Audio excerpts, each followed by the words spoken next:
What's going on, guys? Welcome to today's video. Today I don't really have that much planned besides fixing Brandon's JZX90 side skirts.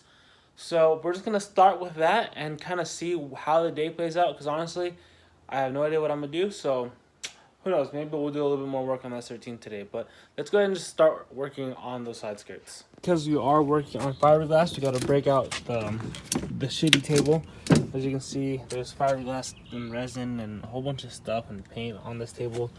Fiberglass is super messy and it destroys tables that you do it on, so bad table it is.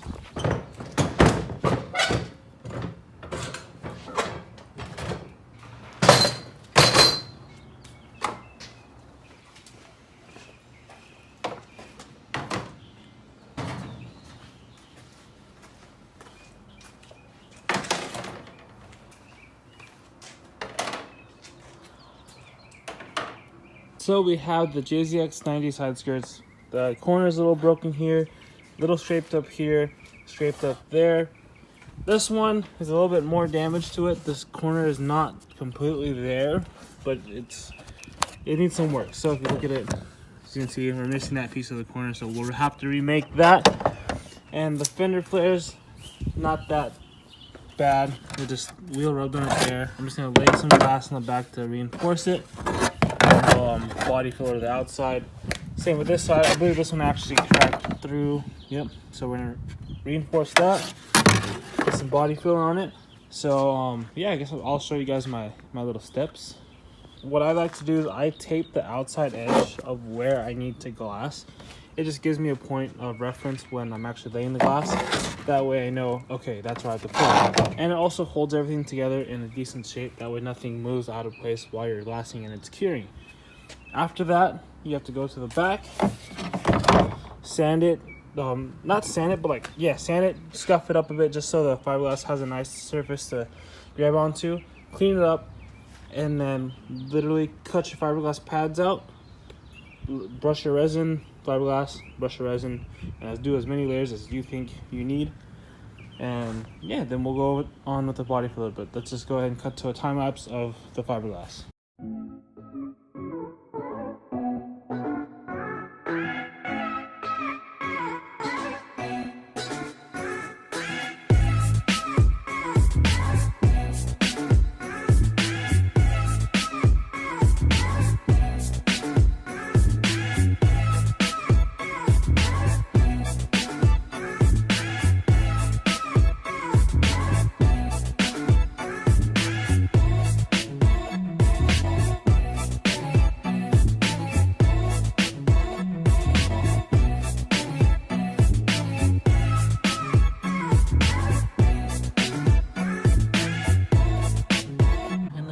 That are all messed up right there. And now we just go ahead and play the waiting game, let that cure up, harden up. I put a lot of hardener in it, so hopefully it hardens up quick. And once it gets to a point where we can kind of like start touching it, we can flip it around, work on the backside, start doing the body work. So that being said, playing the waiting game. While we're doing body work, I figured I might as well primer our last fender. I got my two fronts and one of the and the passenger side quarter panel over fender primered at the shop when we were painting Brandon's car. And now we're gonna, but I didn't get to do that one, so now while I'm doing bodywork stuff, I might as well sand that one down a little bit, clean it up, and hit it with some primer. And we're using this 2-in-1 filler primer. It's pretty much, I like to call it Bondo in a can. You just spray it on and then sand it. Then yeah, this thing lays on really thick and it gets rid of all the little tiny imperfections. So that being said, let's clean up this fender and primer it up.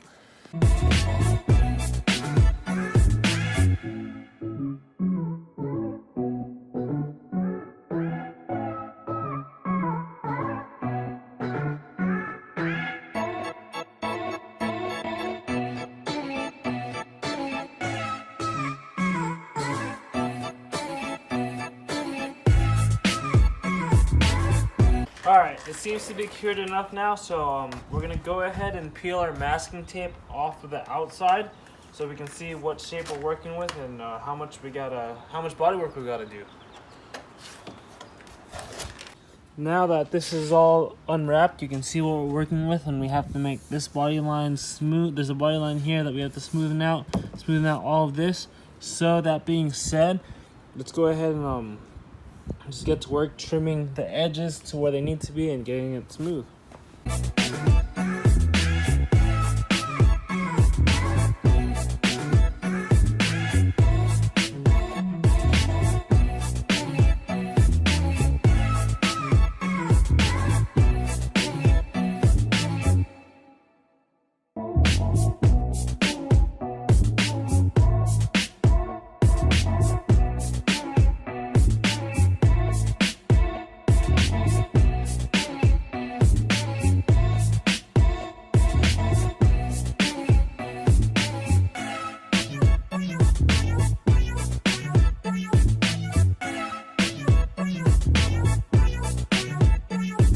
After sanding and bondoing and then sanding all of it off and then bondoing, then sanding over and over again, as you can see, the fenders, can't see the crack anymore. Bent this fender, no more crack, no more damage. This whole corner is remade, so it looks brand new again. And if you guys remember from the beginning of the video, this whole corner was pretty much, this section right here was pretty much gone, and I had to remake it. So we got it all filled up, and looks like nothing happened. If there wasn't the primer spot in just the corner that I fixed, honestly, you wouldn't be able to tell. So that being said, it's getting a little windy and our fenders are shaking, so let's go ahead and put these back down on the floor so we don't lose those, because they're just fixed. Alright, a couple hours later, we ended up working on the S13. I didn't film any of it just because I kind of wanted just to get it done, and to be honest, I forgot. But let me go ahead and show you what I did. I relocated the battery. My battery's now here in the trunk, as you can see. It's right here in the corner. You can see my cable goes there and goes inside. And the reason of me relocating it is because if you remember my earlier videos, me wiring the car, we actually had the battery set up behind the passenger seat of the car there, and then yeah, that's where it was. But with it being there, I didn't take in account of the seat being so far back, and this is like just enough room. It's not too far forward, not too far back. It's like the seat's in a perfect spot, and it's still not enough room for a battery. We can't fit a battery behind my seat, so only place that I wanted to put it, I didn't want to put it here just because I didn't want to. So only logical explanation is there was a power cable that went from here to the battery.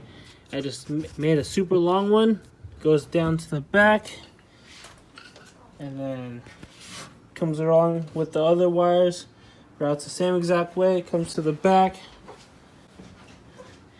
and then boom, right over here, just follows our previous wiring that we have for our taillights. And here's our positive, here's our negative. So that being said, battery relocation to the back, okay. Alright, so we're going to go ahead and install the harnesses for both our passenger and driver seat while we're here, just because we have nothing else to do. So we already have a cage, so obviously we have the harness bar. So we're just going to go ahead and throw the belts on, and I'll show you guys how to wrap it around properly, and that way we can have our harnesses in this one step closer. Alright, this is going to be a little bit more difficult to do than usual because when I did it in Brandon's car, his car is a 4-door, so I can open the back seats and get into here. And when I did it in the FC, I didn't have a cage, I only had a harness bar. So I was able to get in the back and strap it all up. And it was also a hatch, so I could have reached through the back. I could get into the back window. This is a coupe. It's a cage. It's almost impossible to get back here with the seats in here if I had windows. So yeah, we're just gonna go ahead and get this going. So first thing I like to do is sit in the seat and buckle up just like I would if I was sitting in the seat. Get the shoulder straps in a rough place where you think is good. For me, I like to base it on myself because I feel like I'm in the middle weight class, and if people are smaller than me going in, they can just tighten it, and there's still room to loosen it if bigger people than me are getting in here. Anyways, get the shoulder straps to a rough place where it's just straight here, and you kind of it's comfortable, then you go ahead and move on to the back with the shoulder straps. Doing this shows where the belts are going to sit, and then you can start doing the back, if that makes any sense.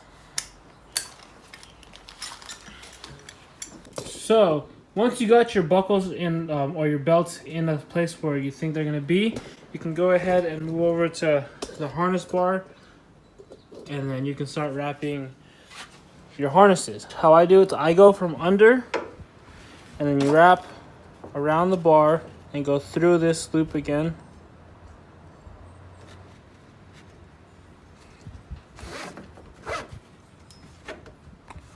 And once you have it through the loop, you throw it in this side.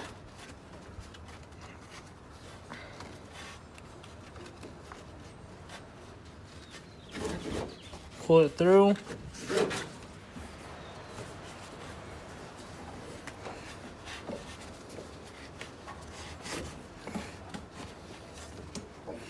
Then once you have it pulled through and wrapped around the cage, you go over this and then back through the bottom one.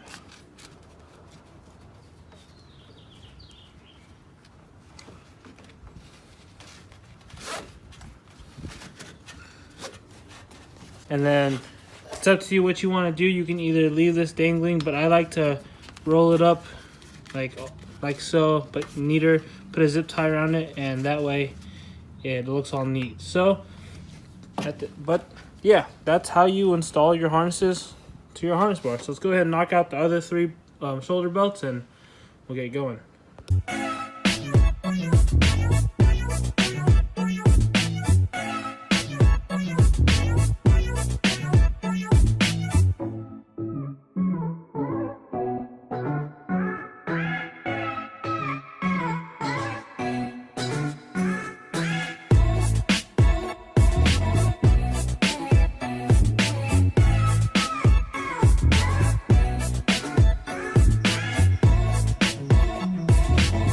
I'm not too sure where I left you guys off at, but we got both harnesses all in. Lap belts are bolted on, shoulder belts are bolted on, and adjusted to the right length.